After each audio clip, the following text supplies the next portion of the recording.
Habría hablado de halitosis, ¿no es verdad? Por si acaso, para no pasarme. Hola, hola. Ya, Carita, sí. Justamente nos quedamos de halitosis, había una diapositiva más, ahí nos quedamos. Ajá, ahí mismo. Perfecto, un minutito.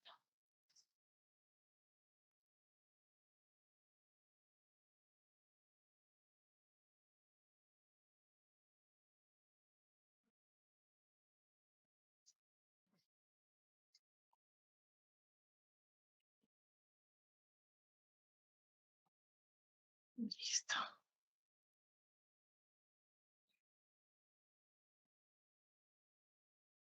Entonces, también la cavidad oral nos va a permitir evidenciar la presencia de hemorragias, ¿no? Las hemorragias pueden venir de laringe, de vía aérea subglótica, de fosas nasales o del aparato digestivo. Entonces, también tenemos que observar cuál es la cantidad de ese sangrado. Siempre tenemos que preguntar al paciente, ¿no? ¿Cuál es el volumen que perdió de sangre?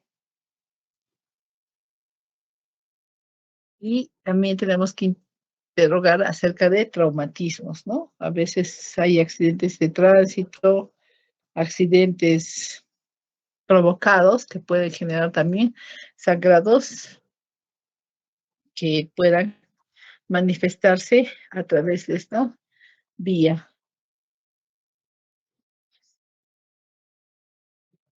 Y tenemos también la presencia de tumores, que muchas veces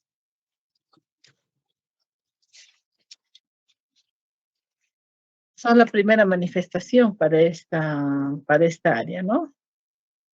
Entonces, también tenemos que tener en cuenta esta etiología y las varices sublinguales, que no debemos de dejarlas de lado, sobre todo en pacientes que tienen antecedentes de varices esofágicas. Ya, y también el problema de las hemorragias postquirúrgicas, ¿no? Puede ser una cirugía de amígdalas, puede ser una cirugía de glándula tiroidea, ¿no? Hay varios, hay complicaciones también a este nivel. Y luego tenemos la disfagia faríngea. Entonces, la disfagia faríngea se caracteriza porque hay una dificultad para el paso del bolo en el momento de la deglución. Entonces, esa dificultad puede ser mecánica debido a una obstrucción por la presencia de tumores, puede ser una obstrucción motora por una incoordinación para la deglución de los sólidos, ¿no? Entonces, a veces se ve comprometida la vía nerviosa y eso nos genera que haya dificultad para poder pasar los alimentos. Entonces, en estos casos, nosotros siempre tenemos que interrogar al paciente acerca de la duración de estos síntomas, si fue de inicio súbito, ¿no? Si fue progresivo, si esa dificultad es a sólidos o a líquidos, ¿no? A qué nivel más o menos localizan ese problema, si existen problemas de regurgitación o si en el transcurrir de la deglución sienten que se desprende algún tipo de olor, ¿no? Los trastornos de la deglución van a ser de dos tipos, subjetivos y objetivos también, ¿no? Los subjetivos generalmente se relacionan con una molestia faríngea con la deglución, que puede ser de causa orgánica, como es una patología infecciosa, para lo cual vamos a pedir un cultivo y un hemograma, la presencia de un cuerpo extraño, que vamos a visualizar mediante una radiografía o una endoscopía, ah, problemas de causa tumoral, que lo vamos a observar también por tomografía y endoscopía, o también de causas extrafaríngeas, por ejemplo, un tumor de tiroides que puede estar comprimiendo, ¿no? Y cuando no hay alteraciones en la deglución, tenemos que pensar si se trata de una faringe normal o de una faringitis crónica, ¿no? En caso de una faringe aparentemente normal al examen físico, vamos a observar que el paciente presenta parestesias faríngeas, ¿no? O sea, falta de sensibilidad en la faringe. Por lo tanto, no hay una buena transmisión de contracción muscular para los movimientos. Y en el caso de la faringitis crónica, no tienen que olvidar este detalle, es muchos pacientes, bien, ¿no? Me duele la garganta, me incomoda al comer, entonces ustedes tienen que preguntar todos los antecedentes acerca del reflujo gastroesofágico, ¿no? Y en ese reflujo gastroesofágico vamos a solicitar estudios como pHimetría, ¿no? Vamos a hacer estudios de contraste de bolo alimenticio porque no tenemos que descartar que existe una hernia yatal que genere también este problema de reflujo, una rinosinusitis crónica también que vamos a tener evidentemente la presencia de secreción purulenta por la rinofaringe, de ahí que se va a desplazar a la orofaringe, ¿no? Entonces nos vamos a ayudar tanto de la radiología como de la endoscopía, un problema alérgico, ¿no? Un problema irritativo, por ejemplo, en el tabaco o profesionales, ¿no? Que trabajan en ambientes contaminados con químicos. También cuando hay problemas de amigdalitis crónica, ¿no? Y luego tenemos los trastornos objetivos de la deglución, como ser un stop bucal, un stop a nivel de la faringe o una regurgitación precoz por bloqueo alimentario, ¿no? Generalmente esto es en el divertículo de Zenker, donde se va a ver alterado el tránsito faringo-esofágico. Y en el stop faringio puede ser de origen neurológico, ¿no? O puede ser de origen faríngeo. En el origen neurológico vamos a tener la parálisis de pares craneales bajos, enfermedad degenerativa como una miopatía, ¿no? Incoordinación faringoesofágica que se va a evaluar por una electromiografía, espasmo de cardias también, ¿no? Que tenemos que pedir un examen neurológico. Y en el origen faríngeo tenemos que evaluar la presencia de tumores que se van a evidenciar por una radiografía o tomografía cervicotorácica. Habíamos mencionado un bocio compresivo, ¿no? Que va a alterar el tránsito faringoesofágico, un divertículo de Zenker también, la estenosis cáustica, ¿no? Que va a dar lesiones y van a producir un stop al paso de los alimentos y también algunas artrosis exuberantes. Luego, como otro síntoma, tenemos la sensación de tumefacción, plenitud o hinchazón, ¿no? En esa sensación de tumefacción o de plenitud o de hinchazón, tenemos que preguntar igualmente la duración, la localización, a qué nivel se encuentra, si es permanente o es intermitente, si se asocia o no a dolor de oído, ¿no? Si hay dificultad para tragar los alimentos o si hay dificultad para respirar. Luego de haber hecho nuestra anamnesis, vamos a proceder a la inspección y en la inspección, evidentemente, tenemos que visualizar el color, la movilidad, la simetría de los labios y la sensibilidad, ¿no? Entonces, en el color vamos a ver si hay cianosis, si hay palidez, ¿no? Si el movimiento es simétrico, si el movimiento es asimétrico por una parálisis facial, ¿no es cierto? Otros trastornos de simetría, por ejemplo, en el caso de labios leporinos o labios leporinos operados, ¿no? Si hay problemas de sensibilidad a este nivel, ¿no? Y luego vamos a proceder a la inspección. En la inspección vamos a pedir que el paciente abra la boca, vamos a visualizar la posición de los dientes, ¿no? Si es una posición normal, si la oclusión es la adecuada o hay una maloclusión dentaria, que puede ser de prognatismo o de retrognatia, ¿no? Vamos a evaluar también la motilidad del maxilar inferior. Vamos a ver la simetría en el movimiento y también vamos a ver la simetría en el movimiento de apertura bucal. Continuando con la inspección, vamos a revisar cómo está la motilidad de la lengua, cuál es el tamaño de la lengua y el tamaño de la cavidad, ¿no? Los que han podido, bueno, ver algunos pacientitos, hemos observado que, por ejemplo, en pacientes que son respiradores bucales y tienen un apiñamiento de piezas dentarias, entonces la lengua protruye hacia la parte posterior, ¿no? Es muy poco el espacio que contiene a la lengua dentro de la cavidad. También vamos a examinar el piso de la boca, ¿de acuerdo? Vamos a pedir al paciente que eleve la lengua, o nosotros podemos hacer que levantar la lengua con el lavalenguas, ¿no? Vamos a ver las papilas sublinguales, vamos a ver el pliegue sublingual, vamos a ver las glándulas sublinguales, ¿no? Vamos a identificar las carúnculas de los conductos que desembocan ahí, ¿no? Vamos a evaluar tanto el borde derecho como el borde izquierdo de la lengua. Vamos a ver si existe o no la presencia de un frenillo lingual para poder recomendar al paciente una cirugía. Y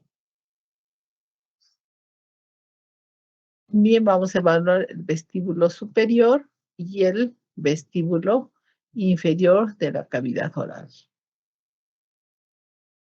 Pues, vamos a proceder luego a deprimir en el tercio posterior de la lengua, lo que nos va a permitir visualizar todo lo que es lo que se conoce como fauces o observar adecuadamente la pared posterior de la orofaringe, ¿no? Y podemos decirle al paciente mientras deprimimos la lengua que vocalice la vocal A, ¿no? Entonces, al vocalizar la vocal A, nosotros vamos a visualizar el pilar anterior y por detrás vamos a identificar el pilar posterior.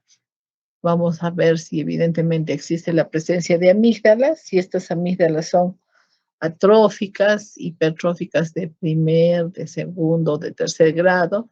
Vamos a ver las características de la úvula, si la úvula es de tamaño normal, si es una úvula elongada, que se pierde por debajo de la lengua, ¿no? Y vamos a ver cómo se encuentra esa pared posterior, si es normal, si tiene granulaciones, si está hiperémica, si está hipervascularizada, ¿no? Si hay la presencia de secreciones que vienen de la rinofaringe, el color de esas secreciones que vienen de la rinofaringe, si son blanquecinas, vamos a pensar en un problema alérgico. Si son amarillentas, vamos a pensar en un problema sinusal. O si, como dice, también vamos a evaluar pues, la presencia de un sangrado posterior también, porque puede discurrir sangre por este espacio. Y luego vamos a proceder a hacer nuestra palpación. Entonces, la palpación siempre vamos a hacerla utilizando un par de guantes, por vía seguridad, y también por higiene con el paciente, ¿no? Entonces, vamos a palpar todo lo que son labios, porque a veces hay glandulitas que se obstruyen y obviamente dan molestias al paciente. Entonces, en la palpación vamos a palpar el conducto parotidio, que está más o menos a este nivel. Vamos a hacer una palpación bimanual de la glándula parótida, ¿no? Podemos intentar hacer que esta drene, que es exprimir la glándula. Vamos a observar las características de la saliva, ¿no? Si es una saliva filante, si es una saliva espesa. Vamos a también evaluar las glándulas que se encuentran en el piso de la boca. Y posteriormente podemos hacer una palpación de amígdalas y de orofaringe. Otro examen que vamos a realizar, complementario a nuestro examen físico, es el examen con aparatos. Y uno de ellos, evidentemente, es la endoscopia. Entonces, en la endoscopia, nosotros vamos a introducir el endoscopio. Generalmente se usa uno de 70 grados. o también se puede usar el de 30 grados, pero volteado hacia arriba, ¿no? Entonces, lo que nos va a permitir evaluar cómo está la orofaringe. Puede ser sin anestesia. Y en la endoscopia, al ingresar por la nariz, vamos a visualizar la adenoides, el tejido adenoideo, el orificio de desembocadura de la trompa de Eustaquio y el rodete tubal. Así como vamos a visualizar el cabo rinofaringio. Exámenes que podemos solicitar al paciente es el cultivo faríngeo, ¿no? Generalmente la mayoría de los pacientes dicen, no, doctor, quiero que me solicite un cultivo porque tengo una infección y no quiero que me dé un tratamiento a la chunte o a la deriva o lo que se me haya ocurrido esa mañana, ¿no? Entonces, consiste el cultivo en hisopar la mucosa de las amígdalas y también de la pared posterior de la orofaringe, varias veces, ¿no?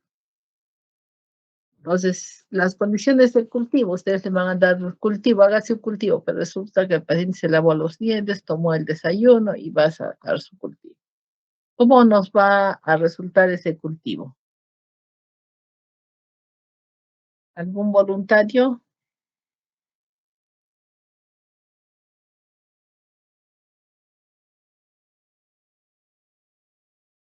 ¿Alguien sabe? ¿Alguien tiene idea?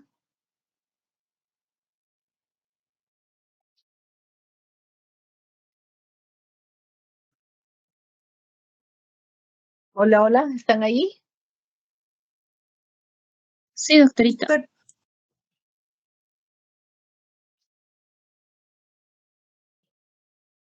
Sí, doctora, va a resultar un cultivo positivo, ¿no? Ya que, bueno, esto se hace en agar sangre y va a permitir el desarrollo de los estreptococos, No, que son los que más. estamos comentando de que al paciente no le hemos explicado cómo tiene que ir a hacerse el cultivo. Toma su desayuno, primero se lava los dientes, toma su desayuno y va al laboratorio.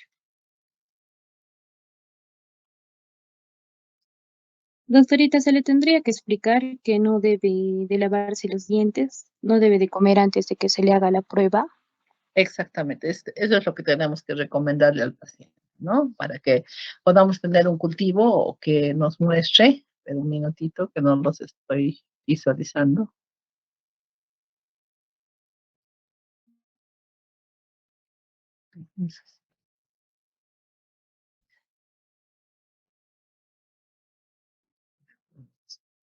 ¿Alguien levantó la mano? Ya. Así es, evidentemente. Entonces, lo que tenemos que indicarles es que vayan a ayunas y que no haga un aseo bucal previo para que podamos, pues, obtener la presencia de gérmenes que sean los que están causando problemas a ese nivel, ¿no? Entonces, generalmente lo que se considera como normal es que haya ausencia de estreptococcus del grupo A y que los cultivos con menos de 10 colonias van a ser considerados. Luego tenemos, a ver, Rita.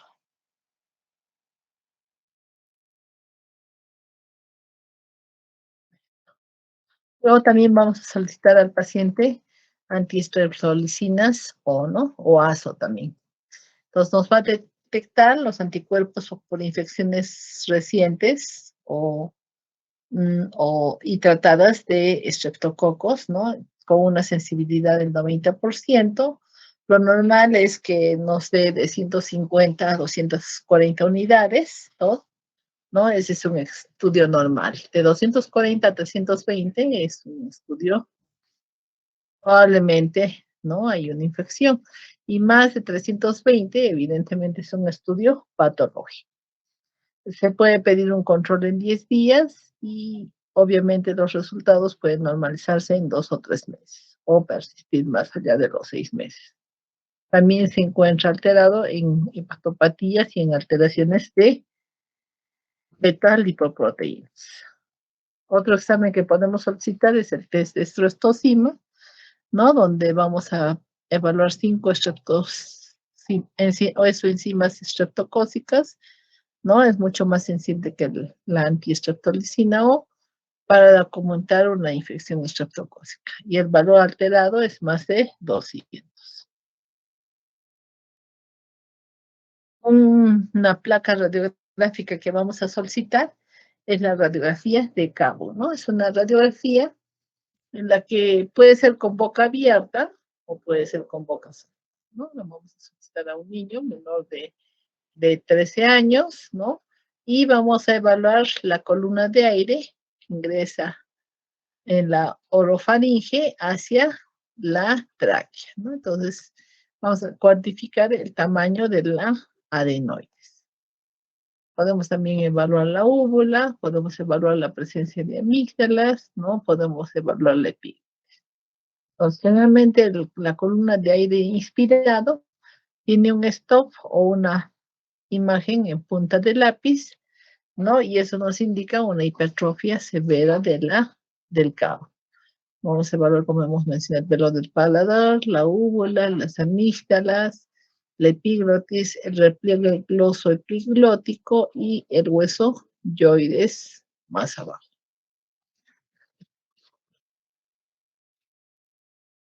Otra radiografía de cabo, donde vemos una disminución del lumen de ingreso de aire, que es esto, en relación a la tráquea del 50%. Igualmente otra plaquita de cabo.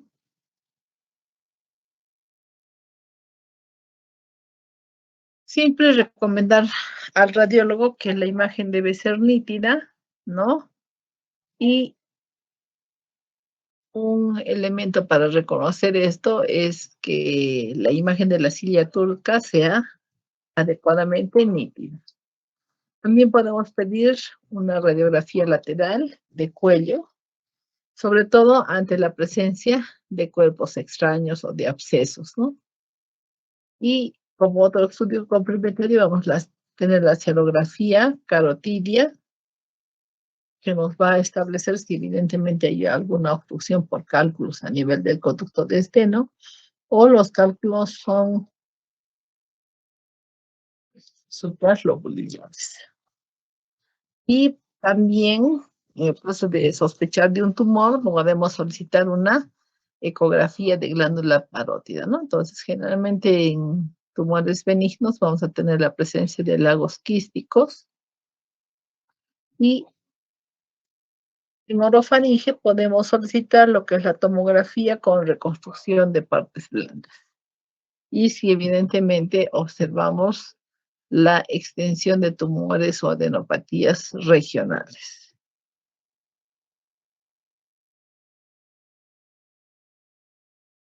En la resonancia magnética, lo propio, ¿no? Vamos a evaluar las características de estos tejidos y su expansión hacia otras partes de la cavidad craneal. ¿Preguntas hasta ahí?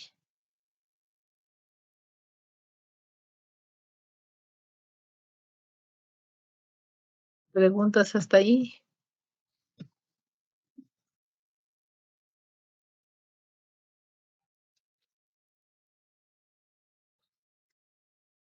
¿Alguna pregunta?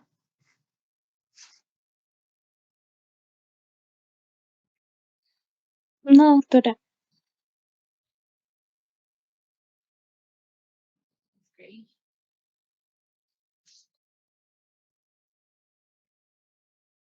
Entonces vamos a continuar con lo que son enfermedades de cavidad bucal y glándulas salivales.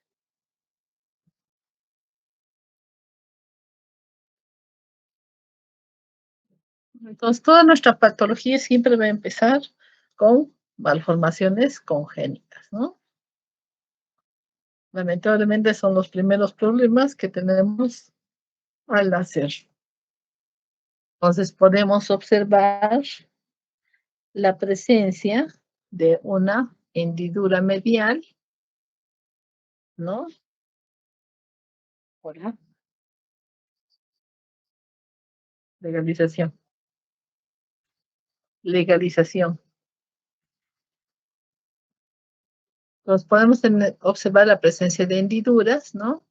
Que es un error en la coaptación de bordes. Recordemos que nos vamos a desarrollar desde la cresta neural hacia adelante, ¿no? Hacia la línea media en la parte del rostro. Entonces aquí también la lengua se va a ver incluida y podemos tener una punta bífida o podemos tener una lengua fijada, que es la anquiloglosia, o una marcada hipoplasia lingual. Puede asociarse a separación de la línea media, una ausencia de epiglotis, de musculatura de la zona, del hueso yoides, del cartílago tiroides y hasta del esternón. Normalmente estos cierres se recomiendan realizarlos entre los 8 y los 10 años. También tenemos la presencia de micrognatia, ¿no? O sea, un maxilar inferior pequeño, ¿no? Que lamentablemente va a comprometer la respiración, ¿no? Porque estos pacientitos se hacen respiradores bucales, ¿no?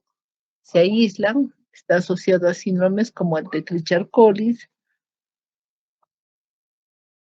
al síndrome hemifacial, al síndrome de Pierre-Robin, y el tratamiento va a ser hacer una elongación ósea, ¿no? Entonces existen aparatos que actualmente, así como tienen ustedes sus aparatos dentales, van a permitir estimular el crecimiento del maxilar inferior para que el rostro se haga simétrico. Entonces recordemos que hay un síndrome que es el síndrome de Trichard-Collins, que se caracteriza por una boca y nariz grandes, defectos en el párpado inferior, vello a nivel del cuero cabelludo que se extiende hasta las mejillas, puede haber un paladar hendido y puede haber también una microtia o orejitas pequeñas. En el síndrome de Trichard-Collins, como observamos, la boca es grande, la nariz también es grande, hay defectos en el párpado inferior, el vello del cuero cabelludo se extiende hasta las mejillas y muchas veces el paciente presenta paladar hendido. También vamos a observar pómulos, mandíbula, orejas y mentón alterados. Habíamos mencionado, ¿no? La presencia de paladar hendido, una boca bastante amplia, una nariz también bastante ancha. Y no sé si alguien vio la película de Wonder. Sí, doctora.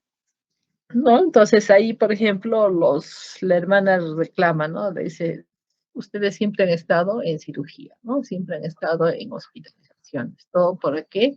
Para tratar de corregir estas malformaciones y hacer una facies mucho más agradable estética. Luego tenemos el síndrome de Waardenburg, que es una alteración autosómica dominante del cromosoma 3, donde existe una anomalía en la pigmentación del iris, hay una hipoacusia sensorio-neural en un 20 a 25%, y también vamos a ver alteraciones que son conocidas como distopia cantorum y pueden existir presencia del labio. En el síndrome de Waardenburg vamos a ver un puente nasal bastante ancho, una mayor separación de los ojos, ¿no? La confusión de las cejas, puede haber una canicie prematura y también una decoloración de la piel. Pues aquí vemos, evidentemente, la coloración de las pilas. Y otra malformación que vamos a tener es la úvula bífida, ¿no? Entonces, la úvula se divide en dos partes, como la lengua de una serpiente, que puede ser una úvula bífida incompleta o puede ser completa.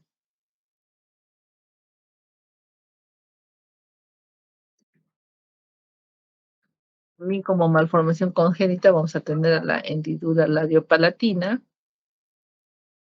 como conocida en frases como le fue el Diego, que puede estar asociado a problemas no sindrómicos, como es el síndrome alcohólico fetal, a la diabetes mellitus o a bridas amnióticas.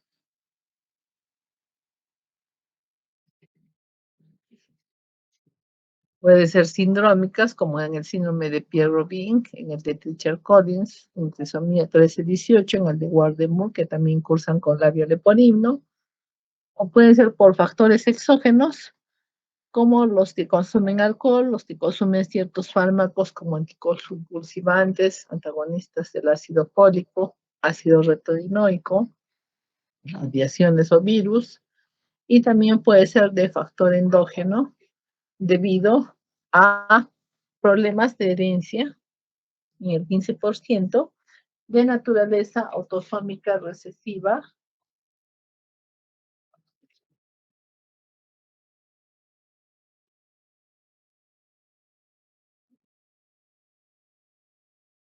ligadas también a cromosoma X.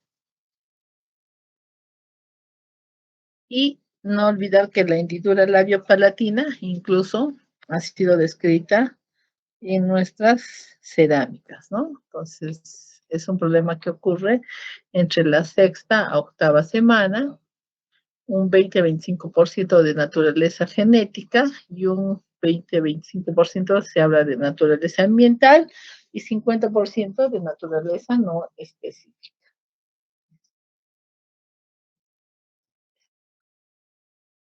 La incidencia, por ejemplo, en estudios de Estados Unidos es de 1 en 1000 indios americanos, ¿no? A nivel mundial se ha visto que hay una incidencia de 1 en 2000, ¿no? A nivel de lo que es la úvula bífida, 20% con insuficiencia velopalatina. El problema es más frecuente en el sexo masculino que en el femenino, con una relación de 2-1 con lesión de labio y paladar y problemas de fisuras aisladas de paladar, más en mujeres que en varones, y corresponde al 15% de las malformaciones congénitas al momento del nacimiento. Observamos una hendidura parcial del labio, ¿no? Aquí observamos una hendidura total del labio. Se clasifican en prepalatinas, palatinas, ¿no? Y hay una clasificación de Biau en primero, segundo, tercero y cuarto grado. Las prepalatinas o de paladar primario, ¿no? Va a comprometer la nariz, el labio superior, el alvéolo delante del agujero incisivo. Las palatinas de paladar secundario van a comprometer paladar óseo, paladar duro, paladar blando, velo del paladar hasta la úvula, ¿no? Y la presencia a nivel del paladar duro. Perdón un minutito.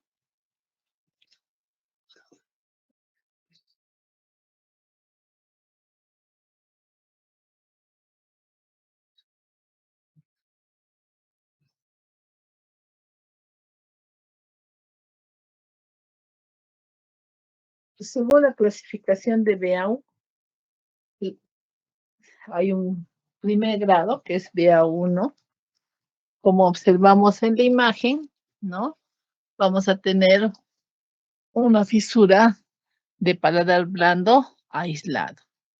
En el BA2 vamos a tener una fisura tanto del paladar blando como del paladar duro, ¿no? En el 3 vamos a tener una fisura unilateral completa que abarque labio y paladar. Y en el BA4 vamos a tener una fisura bilateral completa tanto de labio como de paladar.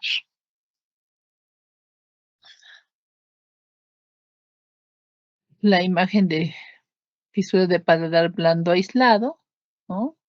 Aquí también solo llega hasta el paladar blando.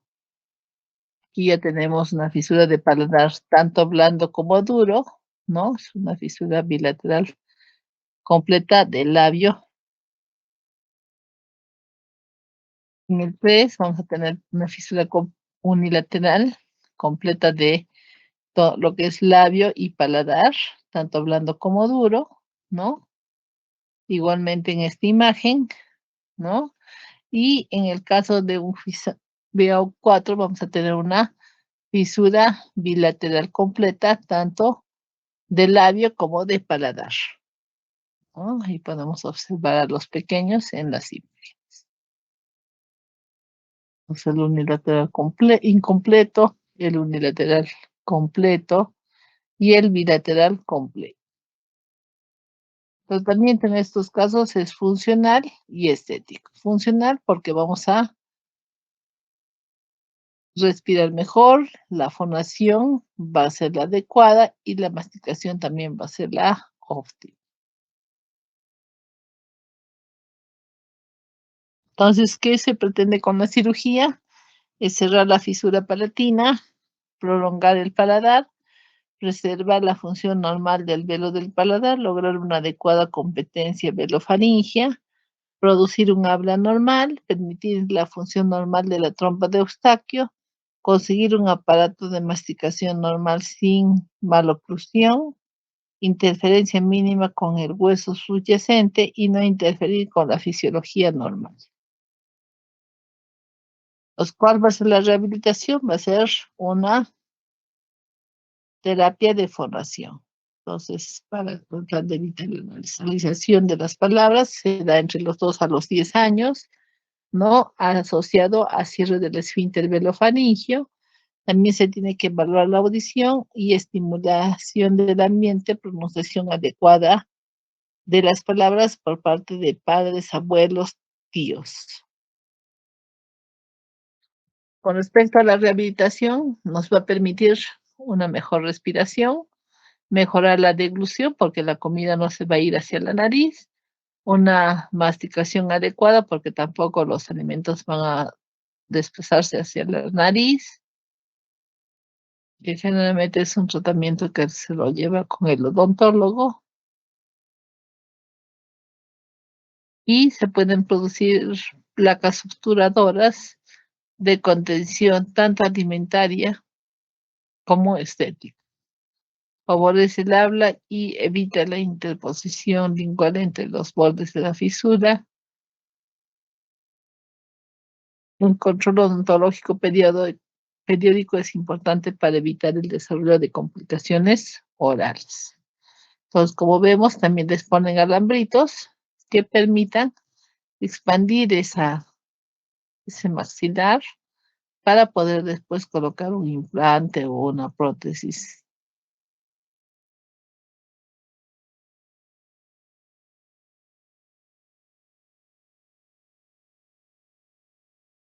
Como es el tratamiento quirúrgico, o se hace una incisión en el borde alveolar, se inciden los bordes de la herida,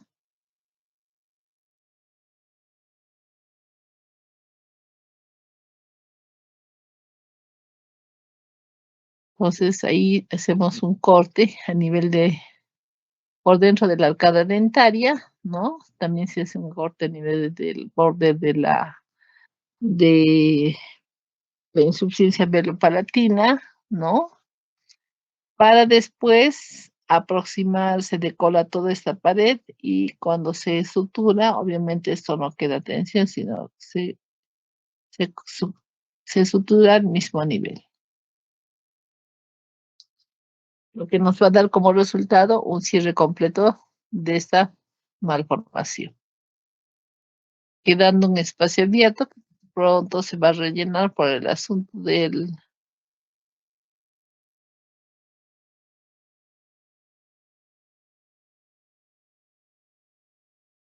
Y es así como queda, ¿no? Suturado en la línea media, en los arcos y un espacio a este nivel, que probablemente sea cicatrizado por el propio organismo. ¿Preguntas hasta ahí?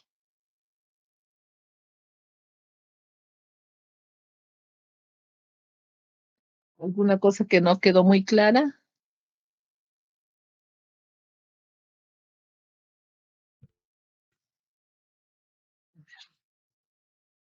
Un minutito que no veo.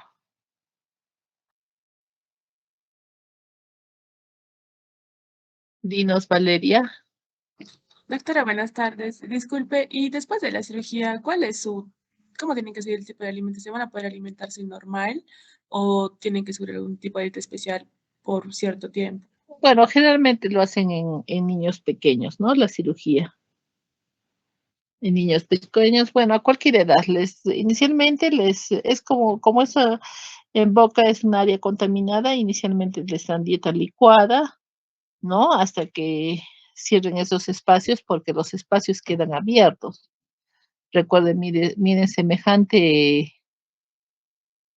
separación, ¿no? Entonces, ¿qué es lo que hace? ¿Qué es lo que se queda? Es lo siguiente, es esto queda abierto.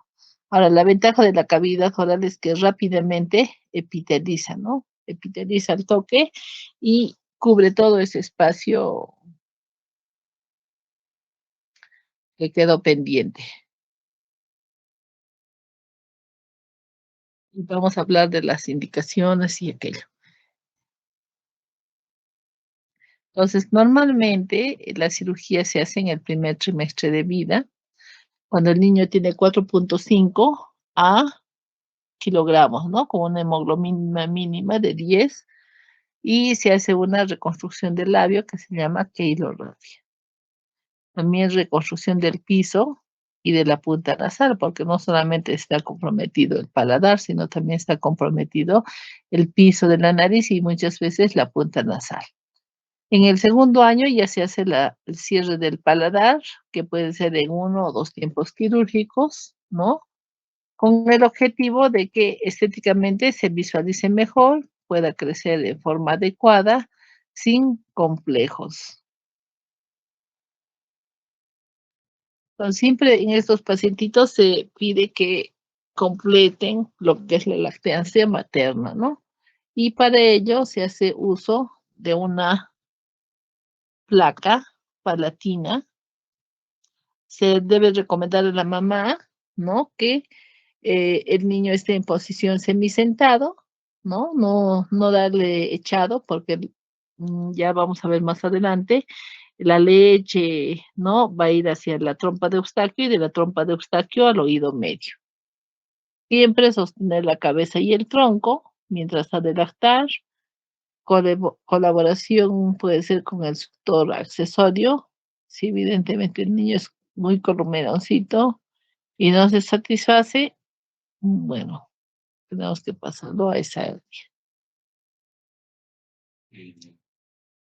Y también que durante la ingesta de alimentos tiene que haber pausas de descanso y debe de alimentarse en un ambiente tranquilo y sosegado.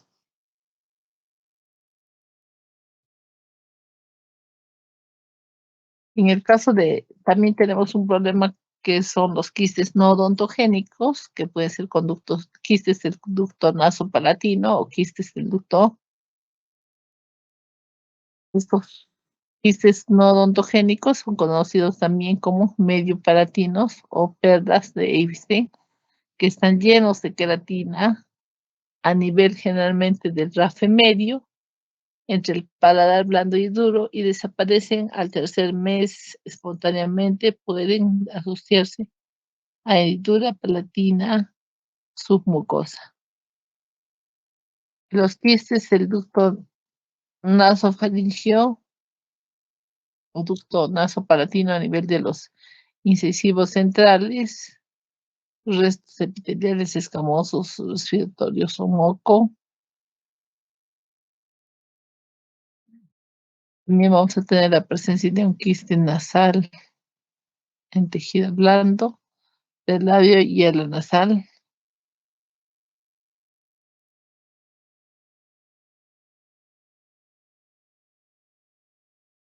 Puede contener restos de tejido lagrimal, ¿no? Entonces aquí vemos cómo se visualiza este quiste a nivel nasal. Y el frenillo, no solamente hay un frenillo en el piso de la boca, también vamos a tener un frenillo a nivel de el vestíbulo superior, ¿no? Entonces, acá hay un tejido conectivo fibroso que puede estar hipertrofiado, que altera la oclusión, dificulta la formación de las consonantes NBP,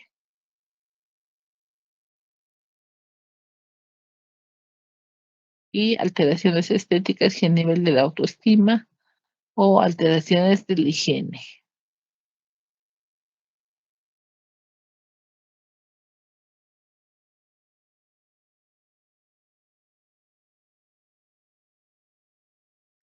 La ausencia, ¿no?, de boca se conoce como astomía. Es la unión entre el labio superior e inferior. Y la microstomía es una apertura bucal rudimentaria. Y la macrostomía,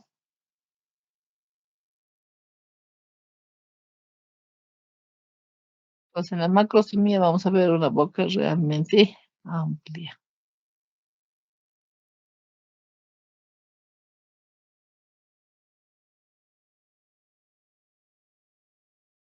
Y también podemos observar una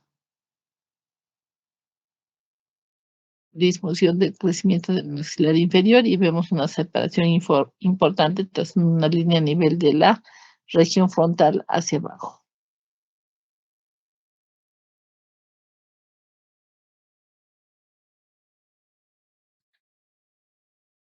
También tenemos anomalías linguales como la anquiloclosia o un frenillo lingual corto, fibroso, que puede ser parcial o completo, confusión de lengua y consuelo de la boca. Tratamiento a partir de los 4 años de edad. Preguntas acerca de la cirugía.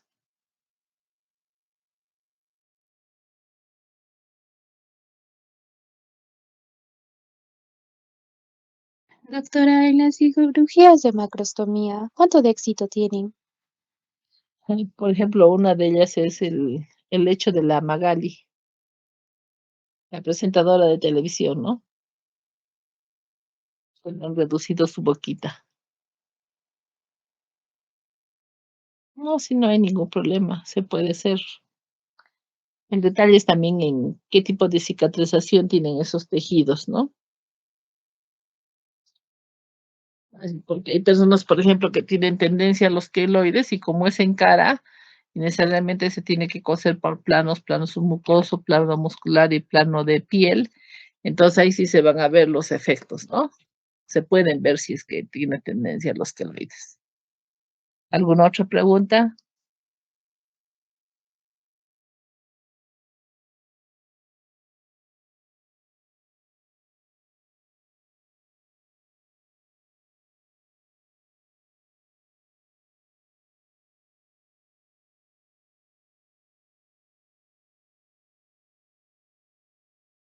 ¿Ninguna pregunta? Entonces también puede haber una fusión completa de la lengua hacia el piso de la boca, ¿no? Y se recomienda que el tratamiento de liberación va a ser a partir de los 4 años de edad. En el caso del frenillo lingual corto, puede ser fibroso, puede ser parcial o total, y bueno, eso va a depender de que consiga su espacio para cirugía. Y luego tenemos la lengua fisurada, ¿no? O fisura lingual o lengua geográfica o lengua en grietas, que está más presente en mujeres en 2 épocas, antes de los 6 meses al año de edad. El inicio es generalmente la vida adulta. Hay un déficit de vitamina B, está favorecido por el estrés, por una ingesta de comida caliente o picante, por el consumo de alcohol. Existe un daño de papilas gustativas, va a disminuir el gusto, sobre todo cuando se comen cosas calientes, ¿no? Porque va a producirse una quemadura.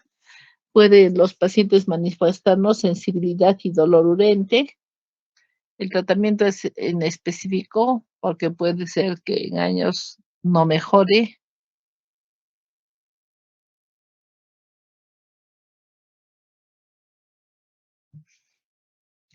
Y el tratamiento es inespecífico, puede recobrar su forma en años, como se recomienda usar gel.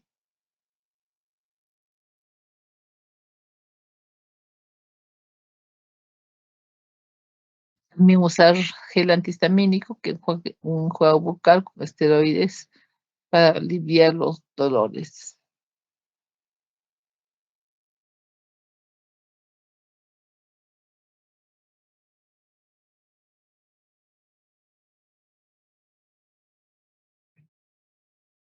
También tenemos la glositis romboidal o glositis media romboidal, que es un área de púrpura de papilada anterior al foramen caecum, ¿no? Es generalmente presente en diabéticos y fumadores. Su clínica es ruptura o dolor persistente, prurito o ser asintomático.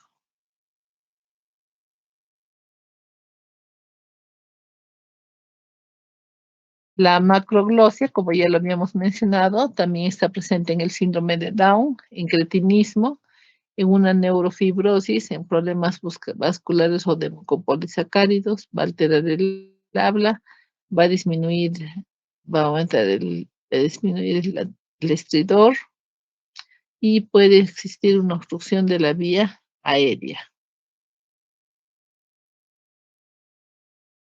Y así como existe la macroglosia, vamos a tener la microglosia y la aglosia, que es la ausencia de lengua, ¿no? Entonces, la microglosia es rara, está asociada a hipodactilia y necesita foniatría. Entonces, vean cómo es. Pero tenemos 3 dientes y 2 molares.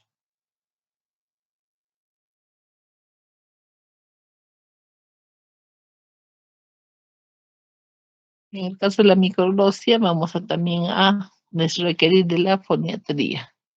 Y no olvidemos que hay un síntoma que es la glosodinia o síndrome de boca quemante, ¿no? Es una sensación de quemazón que no remite, ¿no? No se ven cambios en la cavidad oral, generalmente más en varones en una relación de 7:1, de 38 a 78 años de edad, infecciones o artritis reumatoidea. Luego tenemos los quistes epidermoides, o una pared de queratina y epitelio escamoso estratificado. Los quistes epidermoides contenidos de tejido conectivo, fibrosos con apéndices cutáneos.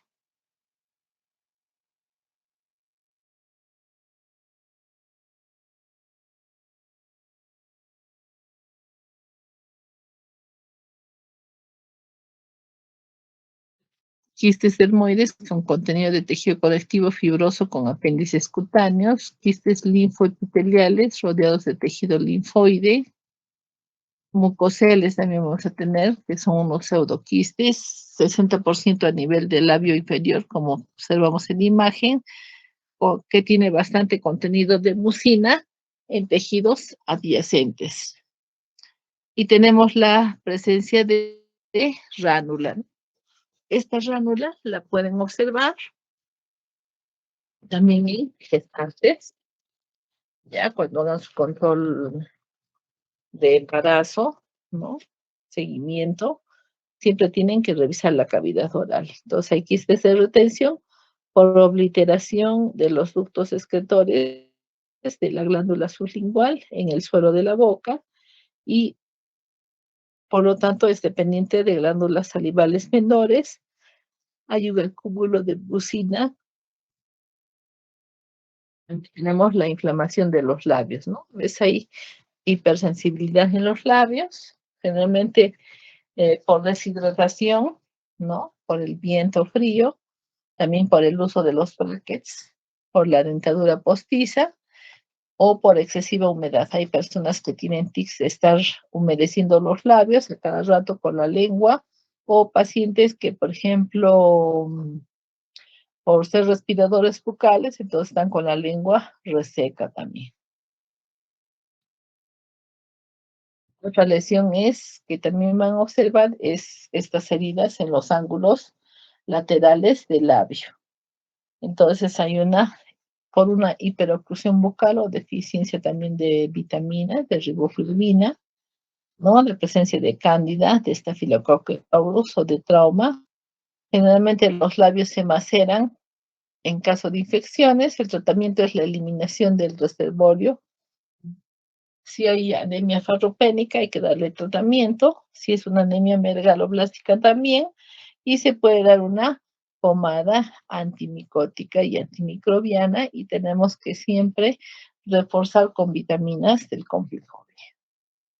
También tenemos el angioedema, ¿no? Que puede ser alérgico, agudo, en placas vesicular o nódulos, el angioedema idiopático, el angioedema por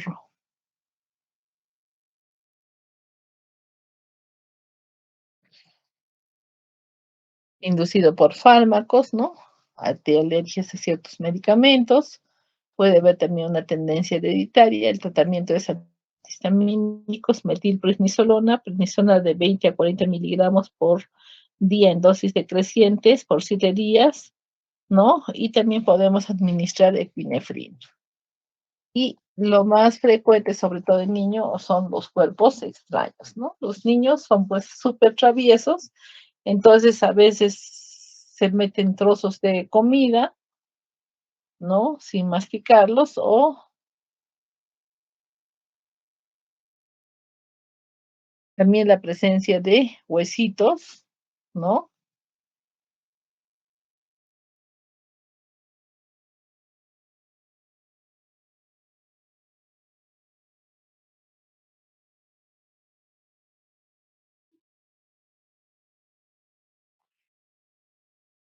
Generalmente cuando comemos pescado y estamos distraídos, también vamos a ingerir espinas, ¿no? O los niños que, es, que están con lápices pequeños también pueden pasarlos.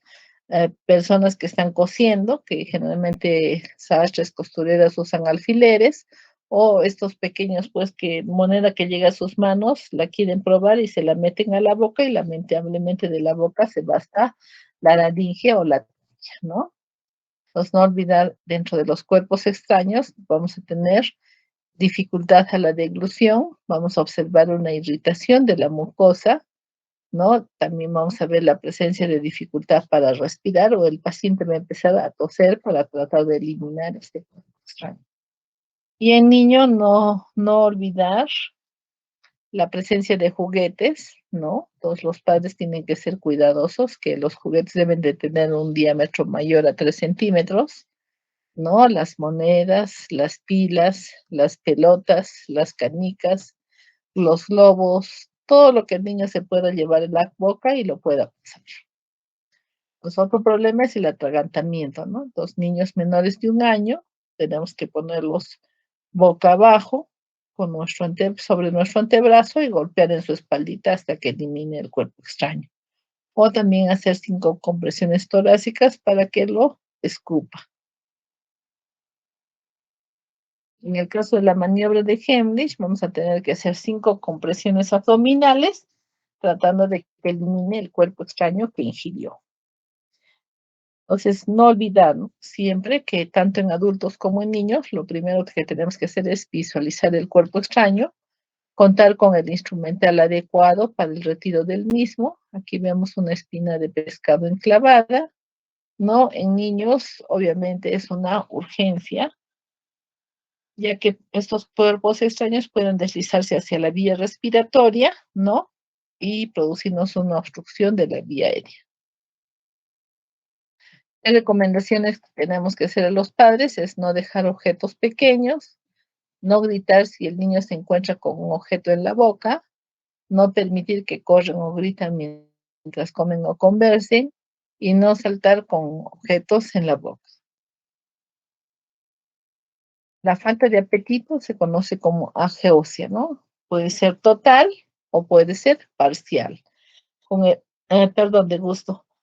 Con el COVID hemos tenido pues muchos pacientes que han tenido diversos grados de pérdida del gusto. Entonces podemos tener una hipogeusia, que es una disminución del gusto, una disgeusia o una distorsión del gusto, ¿no? Como ha sucedido en el COVID o con la ingesta de algunos medicamentos en los que el paciente nos refiere, ¿no? Por ejemplo, se cocina seco de cordero o de res y él siente un gusto a la comida, a petróleo o a gasolina o algo putrefacto, ¿no? A pesar de que está comiendo un plato conocido que no tiene ninguno de esos sabores, ¿no? Esto por el problema de la exposición al virus. Y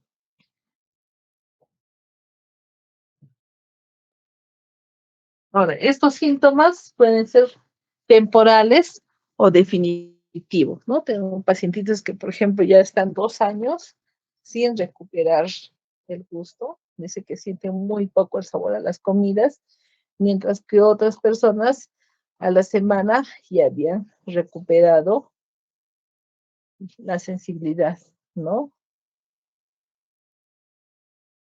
Por los sabores. O puede tratarse de un problema neurológico central o periférico. Entonces también hay que ver si existen lesiones en la mucosa bucal, si hay una colonización bacteriana en el poro gustativo que puede alterar la función. Por ejemplo, en el síndrome de Sjögren, que tenemos menos saliva, entonces obviamente las sustancias no se van a disolver y no van a estimular al poro gustativo. Pacientes con crisis epilépticas, pacientes que se hacen piercings, ¿no? Pacientes que consumen ciertos medicamentos, pacientes que son sometidos a radioterapia, a intoxicaciones, pacientes que han cursado con parálisis de Bell, ¿no?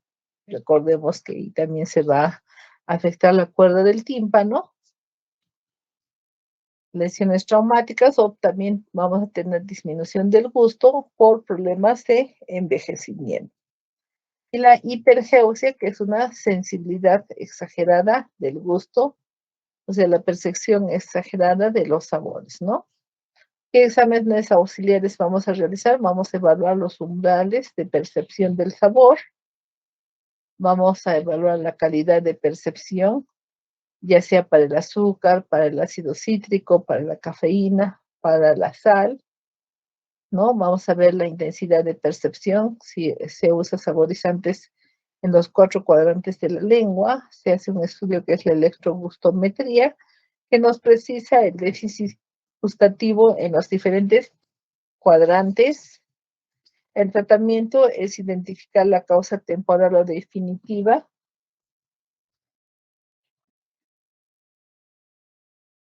Para poder resolver el problema. En traumatismos vamos a tener que puede resolverse espontáneamente, y en casos de infección vamos a tener que administrar pues medicación para solucionar estos problemas infecciosos.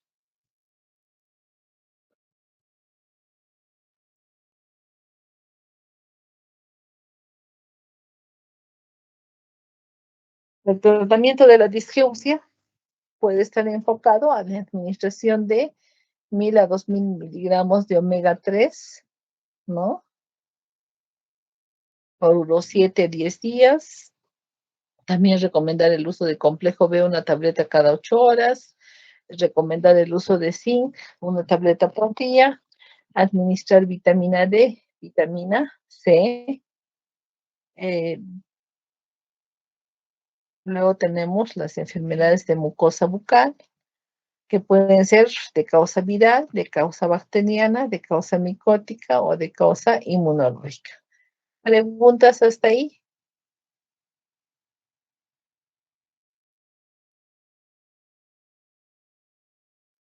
¿Alguna duda que aclarar?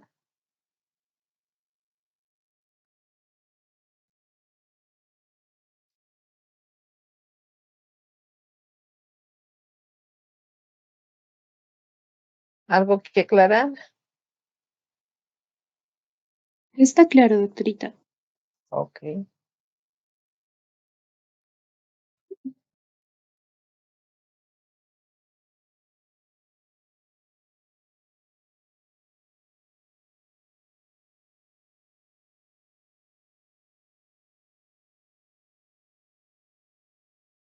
Entonces, no olvidemos que muchos hemos tenido este problemita, que es el herpes labial recurrente, que generalmente se asocia al herpes simple tipo 1, o puede también deberse al herpes simple tipo 2, ¿no?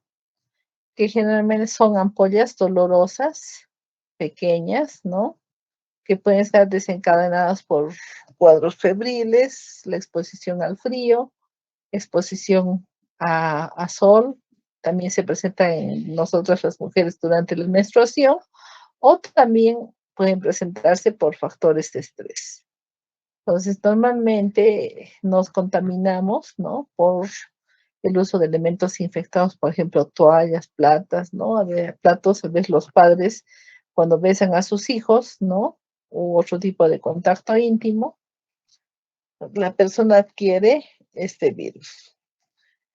El tratamiento puede ser el aciclovir o el aciclovir, dosis única de 4 tabletas, de cada una de 500 miligramos, o puede ser aciclovir de 400 miligramos cada 8 horas, ¿no? En el caso del herpes simple tipo 1, ¿no? También conocido como gingivoestomatitis herpética, hay una primoinfección generalmente entre el primer al quinto año de vida. Se caracteriza por la presencia de fiebre, malestar general, adenopatías, vesículas en la cavidad y en las amígdalas. Generalmente presenta úlceras muy dolorosas que mejoran en 10 días. En el herpes tipo 1 hay una sensación de disestesia o ardor los 2 a 3 primeros días. Luego se observan vesículas pequeñas que al romperse van a formarse unas costras y el tratamiento, como mencionamos, es sintomático, aciclovir y vía oral.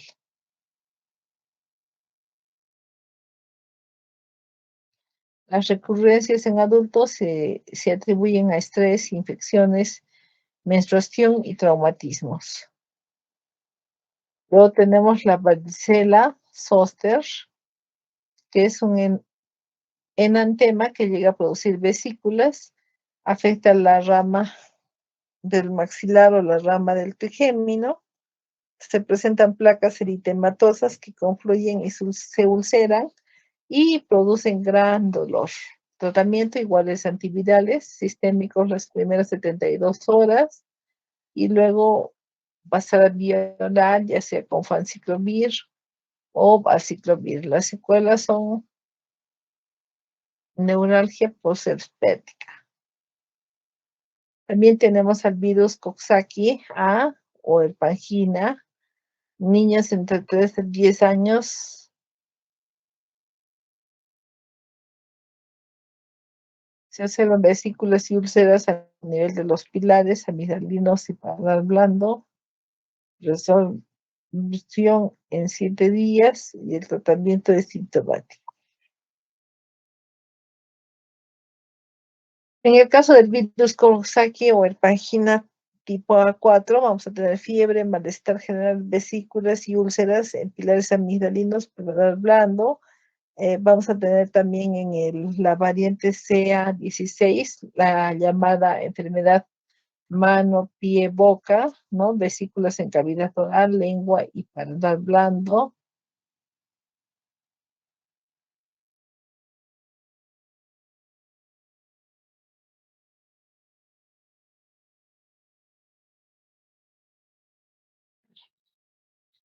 Entonces, la vagina, ¿no? O por el virus de mano, pie, boca, vamos a ver vesículas en cavidad oral a nivel de la lengua, el paladar blando, los pilares amigdalinos anteriores,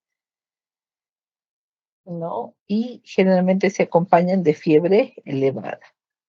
También tenemos el pénfigo, que se localiza en la boca y produce lesiones cicatrizales. El pénfigo vulgar es la forma común.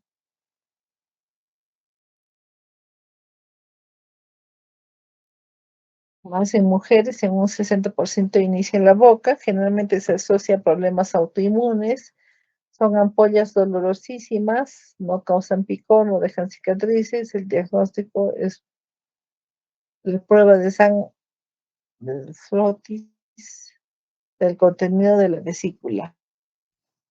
Luego tenemos la epidermolisis ampollosa, que son erosiones en boca que aparecen con más frecuencia en formas distróficas, con una dificultad para la alimentación y para deglutir.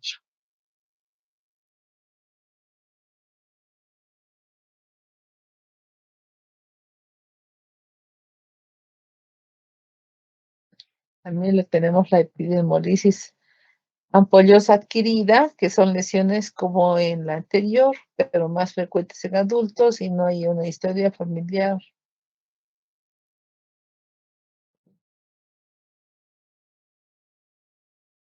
El eritema multiforme, que es un depósito de IgM en las membranas mucosas posterior a infección o exposición a drogas, presente en reacción a medicamentos.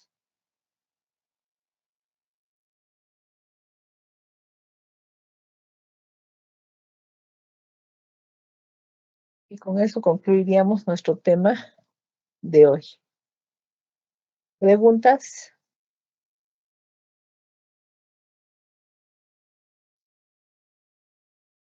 ¿Alguna pregunta?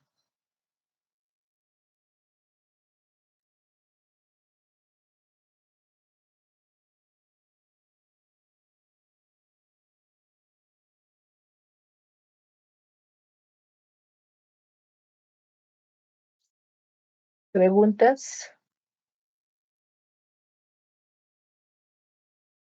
No hay ninguna, doctorita.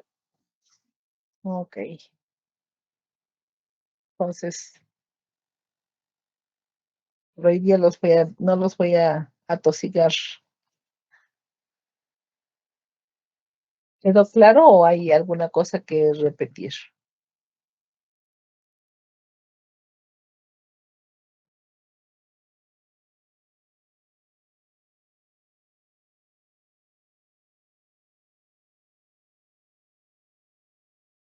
No hemos grabado la videollamada.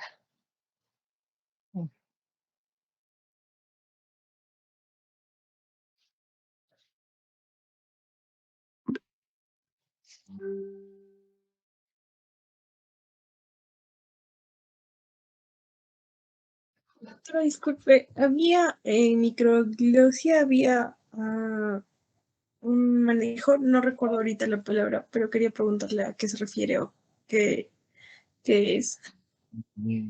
Ahora lo vamos a buscar. Permítame. Anterior.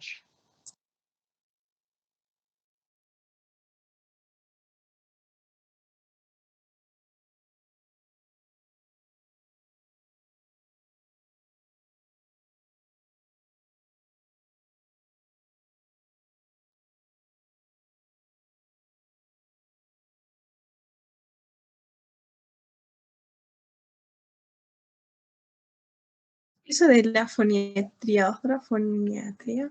La foniatría. La foniatría, evidentemente, es un fisioterapeuta que se encarga de los problemas del lenguaje y de voz, ¿no? En este caso, en el caso de la microglosia, vamos a tener que poner aparatos para ampliar estos bordes de las arcadas dentarias, ¿no?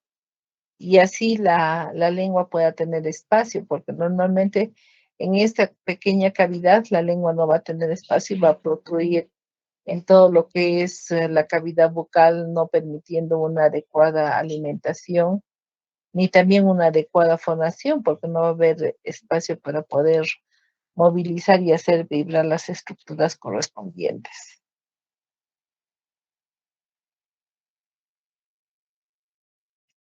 La foniatría es una rama paramédica que se encarga de adiestrar al paciente en como ustedes van, ¿no? A terapia física es igual, o sea, ustedes están pensando con el terapeuta, con el médico de medicina física y rehabilitación, pero los técnicos que le ayudan a hacer todo ese trabajo son los rehabilitadores, ¿no? Los tecnólogos médicos. Entonces, igual tenemos un tecnólogo médico que es un foniatra y se encarga de evaluar cómo está la musculatura, si está adecuada, qué ejercicios puede ayudar para mejorar el objetivo de, qué sé yo, la fonación, de recuperación de una fractura, ¿no?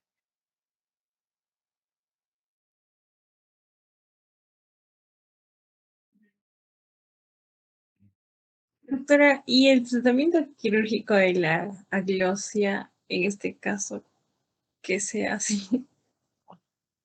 Bueno, evidentemente no es tan compatible con la vida, ¿no?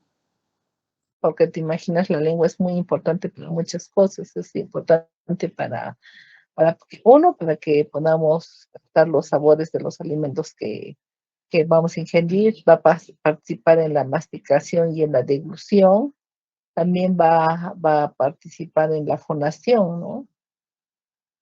Así es.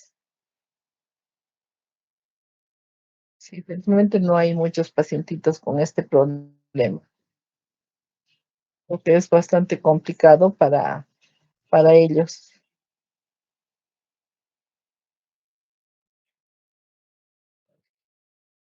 Que se imagina la lengua en el piso o sea, uno que está inervado por el hipogloso, ¿no es cierto?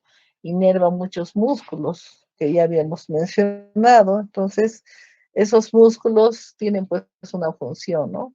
Obviamente, pero si no existe la lengua, ¿cómo empujamos la comida hacia atrás, no? Con nuestra manito, con nuestro dedito, vamos a tener que empujarla.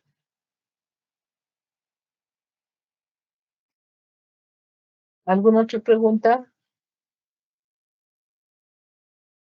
Doctorita, yo una consulta en estos pacientes, ¿cómo es cómo comen, todo licuado o la calidad de vida que tienen? ¿O fallecen tempranamente? Claro, son pacientitos pues que hay que apoyarlos con una dieta especial, ¿no? Así es. Generalmente una dieta más licuada, una dieta blanda cuando ya crecen, ¿no? O sea, no van a obtener una buena absorción tampoco de todo lo que se alimentan. Vamos a tener que darle suplementos vitamínicos para que puedan tener una mejor absorción de los nutrientes.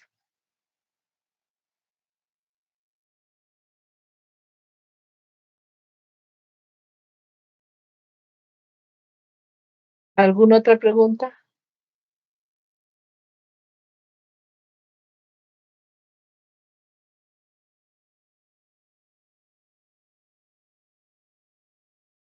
Bueno, habíamos comentado, creo, en la anterior clase que hay varios programas, ¿no? Que apoyan lo que es labio leporino.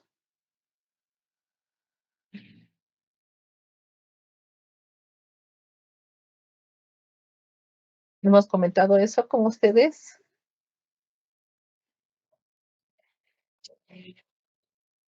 No, doctorita. Bueno, y tanto en el hospital, sobre todo, ¿no? En el hospital regional y en el seguro. Entonces hay unas campañas que generalmente vienen de Estados Unidos. Entonces ellos traen todo su equipo, enfermeras, foniatras, ¿no? Cirujanos, dentistas, ¿no? Y incluso traen los medicamentos para la cirugía, suturas, hilos, absolutamente todo. Entonces, lo único que hay que hacer, si ustedes ven algún pacientito o cuando ustedes estén en el serum y tengan a una mamá con estos problemas, entonces les dicen, en el caso del seguro, se acercan a servicio social. Entonces, la asistente social se encarga de registrarlos en un cuaderno, toma sus datos, toma su teléfono y cuando llega la campaña se comunica con ellos para que sean evaluados y sean sometidos a sala de operaciones, ¿no? Y el costo es cero, absolutamente. Es parte de lo que es la proyección social, también del seguro con los pacientes, porque atiende a asegurados y a no asegurados. O sea, no hay discriminación de atención en estos pacientes mediante esta campaña, ¿no?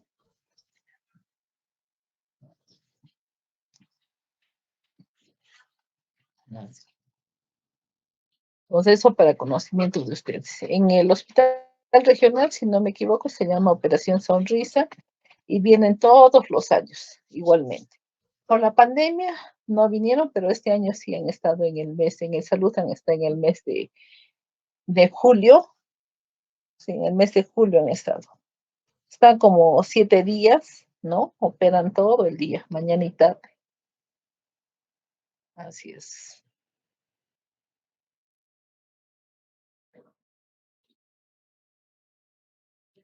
Y si conocen a alguien que tiene todavía problema de labio leporino, que sea mayor, le pueden indicar, ¿no? De que se acerque a servicio social, ahí les van a tomar sus datos y van a poder ayudarlos a que se vean mejor, puedan también alimentarse mejor, porque se imaginan, o sea, la comida, generalmente en niños, a veces los padres se descuidan, ¿no?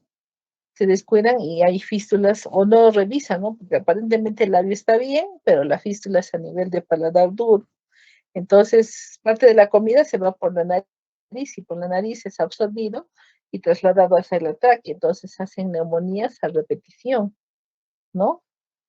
Y así, no se explican por qué hasta que se hace una evaluación y se ve pues este problema, ¿no? A veces pasan desapercibidos. Por eso cuando ustedes hagan su examen en un niñito, siempre revisen bien la cavidad, siempre observen bien todos los detalles que se tienen que visualizar ahí.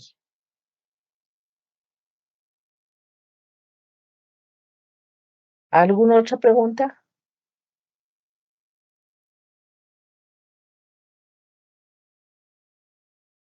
Y en esa campaña, ¿hasta qué edad pueden ir a hacerse operar o es libre? A toda edad, a toda edad, es libre. A toda edad. Ahí también, por ejemplo, se operan las microtias, o sea, esas orejas pequeñitas, pero ahí lo que lo que he visto por conveniente es operar a partir de los 15 años.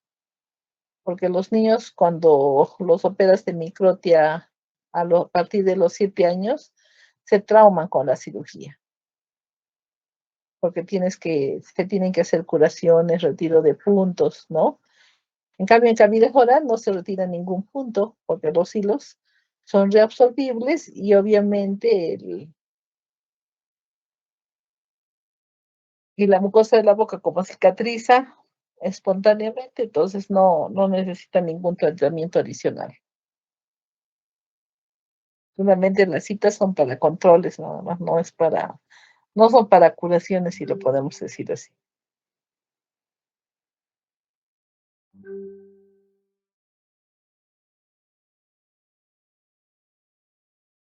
Entonces, aparte de que estos pacientes, por ejemplo, su fonación no va a ser muy clara, ¿no? Y van a ser motivo de bullying en el colegio, en el barrio, ¿no?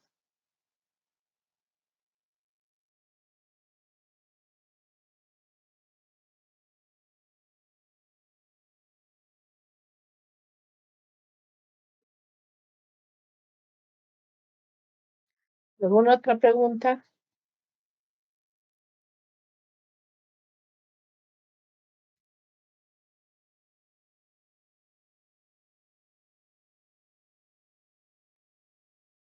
¿Ninguna pregunta adicional?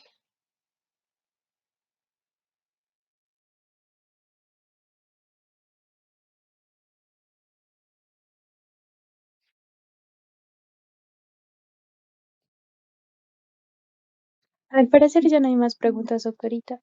Listo. Entonces nos estaríamos encontrando el próximo jueves. Ya, ya avanzaremos, seguiremos avanzando. Ok, jóvenes, buenas tardes, cuídense, tengan un bonito fin de semana. Gracias, Gracias, doctorita. doctora. Doctora, bueno, Sí. Hasta luego, bueno, gracias, doctora, buenas. Gracias. hasta luego.